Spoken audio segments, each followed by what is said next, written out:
کہتے ہیں شاہ ولی اللہ شجر طوبہ ہے، ہر درس میں اور ہر سند میں شاخ نظر آتی ہے، شاہ ولی اللہ شجر طوبہ ہے۔ كذلك أرسلناك في أمة قد خلت من قبلها اسی طرح بھیجا ہم نے آپ کو ایک امت میں کہ گزری اس سے پہلے وہ بڑی امت ہے، لتتلو علیہم الذی اوحینا الیک، کہ پڑھے آپ ان پر وہ جو ہم نے وحی کیا آپ کو، وہم یکفرون بالرحمن، اور یہ تو مانتے بھی نہیں اللہ رحمان کو۔ جب حضرت فرماتے اسجدوا للرحمن، مشرکین کہتے وما الرحمن، کہ ہے کون؟ وہ بھید بھی کرتے تھے۔ قل هو ربی لا الہ الا ہو، آپ فرمائیے وہ میرے رب ہے ہی نہیں حاجت روا مگر وہی، علیہ توکل، تو اس پر میں نے سہارا کیا، وإلیہ متاب، اسی کے سامنے میری توبہ ہے۔ وَلَوْ أَنَّ قُرْآنًا سُيِّرَتْ بِهِ الْجِبَالُ، اور اگر بے شک قرآن کے ذریعے چلائے جائے پہاڑ، قرآن ایسا معجزہ دکھائے کہ رکا ہوا پہاڑ چل پڑے، ایسا ہو سکتا ہے؟ ایسی آیات و صورتیں ہیں جن کے پڑھنے سے پہاڑ چل پڑے۔ او قطعت بہ الارض، یا کاٹ دی جائے اس کے ذریعے زمین، کچھ آیتیں پڑھ کر دعا کر لو زمین میں کنواں میٹھے پانی کا ہو جائے گا۔ او کلم بہ الموتی، یا گویا کر دیا جائے اس کے ساتھ مردوں کو۔ تین عجیب معجزات بتائے، ایک یہ کہ قرآن کے ذریعے پہاڑ چل پڑے، دوسرا یہ کہ زمین بہہ پڑے، اور تیسرا یہ کہ مردے بول پڑے۔ یہ تینوں ناممکن ہے، قرآن کے ذریعے ایسا ممکن ہے۔ اللہ،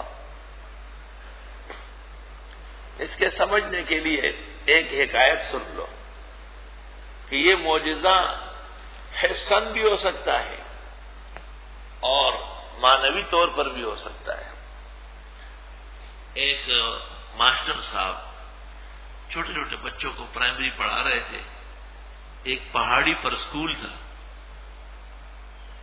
ایک آدمی دیہات سے آیا جس نے کبھی اسکول نہیں دیکھا تھا، دیکھا یار ایک ہی آدمی کے سامنے 40-50 بچے بیٹھے، زیادہ سے زیادہ ایک آدمی کے 5, 6, 10, 12 ہوتے ہیں، اس نے یہ دیکھا تھا۔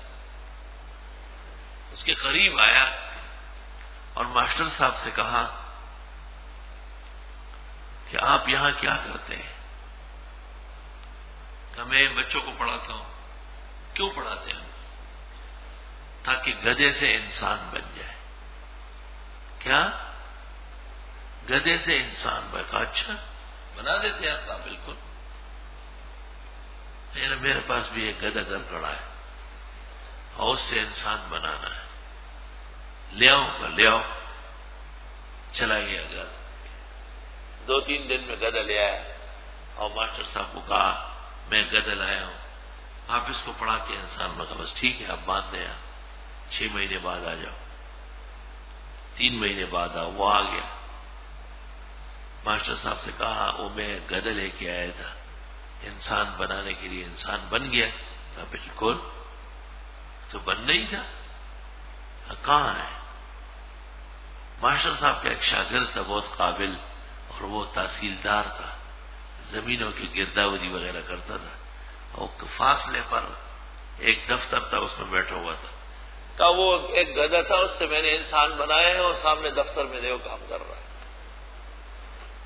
وہ دیہاتی سیدھے سادہ آدمی تھا، وہ وہاں آیا اور اس کا یہ خیال تھا کہ یہ میرا گدھا ہے اور اس سے یہ انسان بنا ہے، تو اب اس کے پکڑنے کے لیے بھی کوئی ترکیب کرنی پڑے گی۔ تو وہ آہستہ آہستہ اس کے پاس آتا گیا اور اپنا دامن ایسا کر کے اس کو کہتا ہے جیسے گدھے کو کوئی پکڑتا ہو۔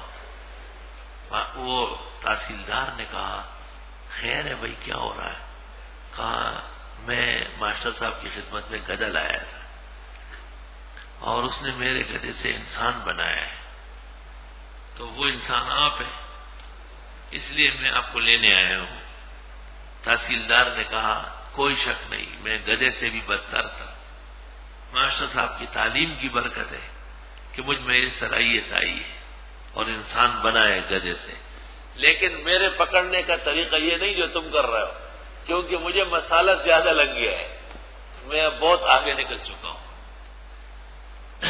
اللہ جو فرماتے ہیں کہ یہ قرآن اس طرح ہے کہ اس کے ذریعے پہاڑوں کو چلا دیا جائے، بڑے بڑے کافر پہاڑ سے زیادہ سخت قرآن کے ذریعے وہ اسلام کے ساتھ چل پڑے، اور بڑے بڑے بنجر اور ویران قلوب ان میں ایمان کے چشمے جاری ہو گئے، اور بڑے بے جان لوگ جاندار ہو گئے۔ او کلم بہ الموتى بل للہ الامر جمیعا، بلکہ اللہ کے ہاتھ میں اختیار ہے سارے کے سارے۔ افلم ییأس الذین آمنوا، آیا پس مایوس نہ ہوئے وہ لوگ جو ایمان لائے، اللہ یشاء اللہ، اگر اللہ چاہتا لہدی الناس جمیعا، ہدایت دیتا لوگوں کو سب کے سب کو، ولا یزال الذین کفروا تصیبہم، اور ہمیشہ رہیں گے کافر لوگ کہ ان کو مصیبتیں پڑے گی، بما صنعوا، بسبب ان کے کرنے کے، قاریۃ، بجانے والی، ایسی مصیبت ہے کہ ان کی اینٹ کو اینٹ سے بجا دے گی۔ او تحل قریبا من دارہم، یا اترے گا عذاب نزدیک ان کے گھروں کے۔ اور سنو ہے، گھر کے قریب عذاب کیا مطلب ہے؟ گھر کے قریب فلم، گھر کے قریب وی سی آر اور ٹیلی ویژن کی دکانیں، گھر کے قریب عذاب کی کرنیں، گھر کے قریب بدعتیوں کی مسجد جس سے ہر وقت کفر اور بدعت نشر ہوتی ہے۔ او تحل قریبا من دارہ، یا عذاب اتر آئے گا نزدیک ان کے گھروں کے۔ مبتدئین کی مسجد، ترمذی جلد اول صفحہ 50، ابن عمر نے اس میں نماز پڑھنے سے انکار کیا ہے۔ بدعتیوں کی مسجد، سورۃ توبہ میں آپ نے پڑھا لا تقم فیہ ابدا، خبردار اس میں نماز پڑھی۔ بدعتیوں کی مسجد، تفریقا بین المسلمین، مسلمانوں میں پھوٹ ڈالنے کی باتیں کرنا۔ بدعتیوں کی مسجد، لا یزال بنیانہم فی ریبہ، ہمیشہ ان کی عمارتیں شک شبے میں اور اسلام کے خلاف ہوگی۔ او تحل قریبا من دارہم، یا عذاب نازل ہو جائے نزدیک ان کے گھروں کے۔ اللہ سب گھروں کے قریب میں توحید کے مرکز قائم فرمائے۔